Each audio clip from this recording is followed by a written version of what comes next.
Well, before starting up Photoshop, I want to make sure that I am connected to my file locker. And if you haven't, you need to go ahead and connect yourself because we'll be saving some things to our file locker before long. All right, Photoshop. Let's go ahead and start it up. And Photoshop is starting.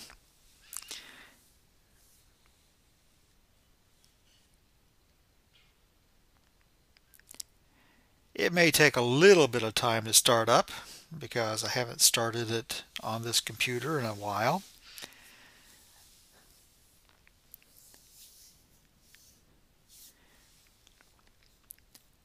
First thing I'm going to do is make sure that Essentials is reset so that I know things are in their proper places. And I'm going to go to File and create a new document.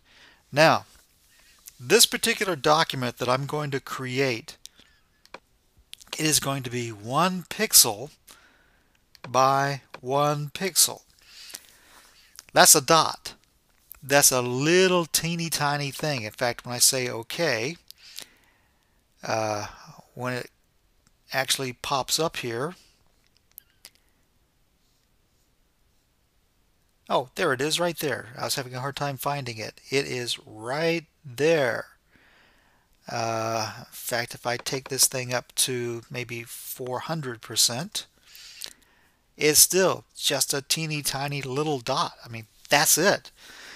The reason we're creating a 1 pixel by 1 pixel graphic is the fact that Dreamweaver allows us to stretch a graphic. So we can make this whatever size we want it to be. At the same time, the actual graphic itself is going to be as small as it can possibly be. 1 pixel by 1 pixel is a very small graphic. So it will transfer very quickly over to your file locker, or from the website it'll transfer over to the person's computer through their browser very quickly. Okay, so I've got my graphic. I had to really hunt for it.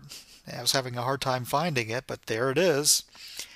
So what I'm going to do is I'm going to go to File, Save for Web. And well, there it is, that little itty bitty dot. I'm going to set this thing up not as a JPEG. I'm going to go with the smallest GIF that I can find. And notice this, mine's coming back as only 43 bytes. Yours may be different, but gee, that is nothing. I'm doing GIF because I want transparency. And I'm going to tell GIF that I want that color. And I'm going to map that color as being transparent. Okay, let's go ahead and tell it to save. I'm going to save this in my file locker in the images folder.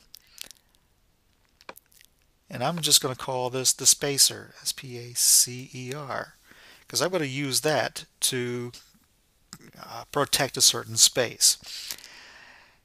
And I'm being very careful since we changed the format one time. I want to make sure that this is images only. I'll tell it to save, and it thinks it did it.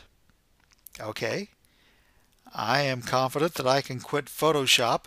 I'm not going to tell it to save this thing because it's so easy to go back and recreate it. I can create it at any time.